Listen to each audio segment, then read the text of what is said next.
Why do you think I'm a dog? Officer, can you take this dog away? You think I'm a dog? Take this dog away. I haven't done anything. Go away. I'm a citizen of this country, and I'm free to do what I want. Are we going to have an adult conversation? Or are we going to move on? No, don't. Is that my choice?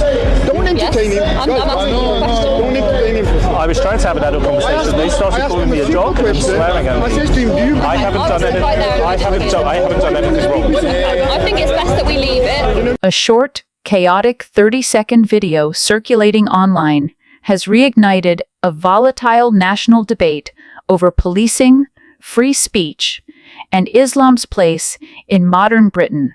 The clip shows Conservative MP Nick Timothy, a former chief of staff to Theresa May, attempting to speak with a group of men described by commentators as Muslim activists before the exchange rapidly descends into confrontation. "I'm a citizen of this country, and I'm free to do what I want," Timothy says in the footage, standing his ground as one of the men repeatedly calls him a dog. When he asks, "Are we gonna have an adult conversation?" another voice cuts in, "Don't entertain him." Moments later, a female police officer appears to intervene, but rather than defusing the tension, she seemingly complies with the group's demand to take this dog away. Timothy, visibly frustrated, protests that he hasn't done anything wrong before the encounter ends with officers urging him to leave. The clip, brief, grainy, and emotionally charged, has already sparked outrage across social media. Supporters of Timothy and right-leaning commentators have pointed to the video as evidence of what they see as a two-tier policing system, one that bends to cultural sensitivities at the expense of free expression. "This 30-second clip sums up Britain today," wrote one user in a post that has since gone viral, accusing police of appeasing religious extremists while silencing elected officials. However, community figures and legal experts have urged caution, warning against drawing sweeping conclusions from an unverified fragment. "We don't yet know the full context, whether there were prior complaints or what was said before filming began," said Dr. Aisha Khan, a lecturer in political sociology at the University of Manchester. "It's a mistake to treat every viral video as a referendum on Britain's social fabric. Still, the optics are undeniably fraught." Timothy, once a key architect of May's One Nation conservatism, now finds himself in the middle of a cultural skirmish emblematic of Britain's uneasy balance between tolerance and authority. His visible exasperation in the clip, "I was trying to have an adult conversation," he says as police escort him away, encapsulates a growing sense among many conservatives that political discourse in public spaces is being policed unevenly. This latest incident underscores a deeper tension in Britain's political landscape, a clash not just over speech, but over who is perceived to have the moral right to speak. As viral clips become the new battleground of narrative and outrage, each side continues to claim the mantle of British values. Joining me now to discuss this in the studio is the historian Lawrence Goldman. Lawrence, welcome to the show. We can have a round of applause for Lawrence. He's right here. Thank you. Thank you. Lawrence,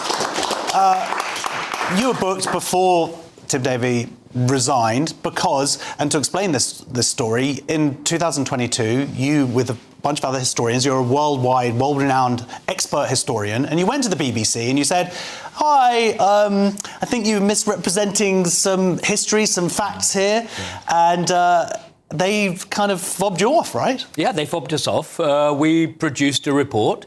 We looked at programmes, broadcasts between 2020 and 2022, news bulletins as well. We picked out historical errors, lack of objectivity, inaccuracy, bias and ideological slant. Would you mind just telling us one or two examples? Yeah, several were about the history of slavery. One was on the Bengal famine of 1943. Blaming Winston Churchill. Blaming Winston Churchill and accusing him of being a racist. Another, perhaps the worst of them, was on the Irish famine of the late 1840s. And in all these cases, there were distortions. There was the presentation of a view in what is a contested field when there are lots of different interpretations, and there wasn't enough focus on the facts. Where slavery was concerned, for example, viewers were not told that there were other European nations involved in slave trading, and indeed that Africans themselves were always the first stage of the slave trade process.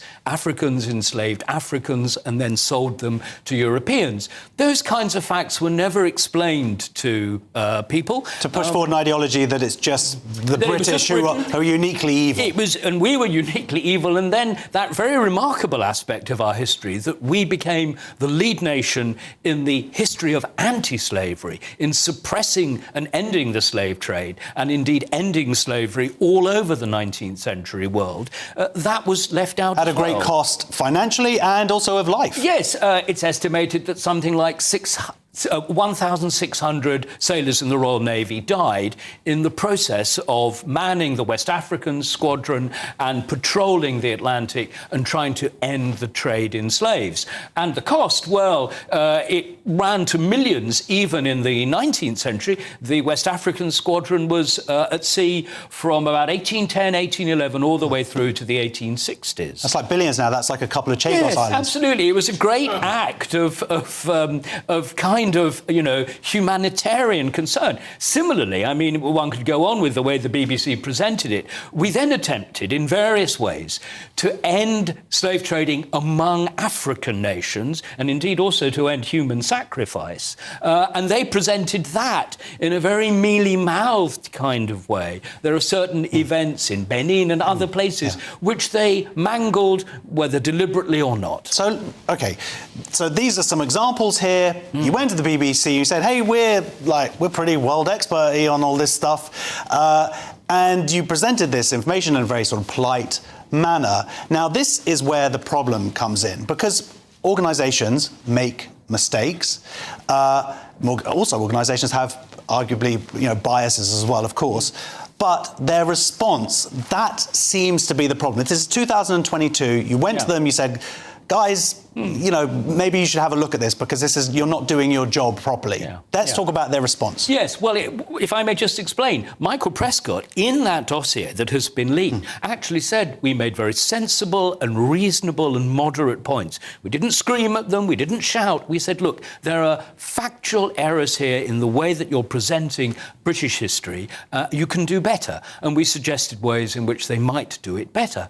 But they fobbed us off. Apparently, there was some plan that they might meet. One BBC employee might meet with us to discuss it, but then they changed their mind, and we never had that discussion. And we put forward some ideas. We suggested that there might be a broad panel of historians who could be contacted when they were making programmes and asked for their opinions. And we weren't trying to impose one ideological line. We simply wanted them to use the best people. And that, I think, is our most important point from 2022. We said, you're not using the best people. You're not going to the experts. You're not dealing with people who spent a lifetime in academic research actually dealing with these problems and these questions. There are better people. And I would say this, in the old days, the BBC actually did find who those people were and worked with them. More recently, it seems to me, in the presentation of history and in other subjects, they've tended to go to people whose line on a question they would approve of, they could rely on. And so the viewer, the millions of viewers, are not actually getting the best. And that surely was what the BBC should have represented, the best. Absolutely, of course, a meritocracy.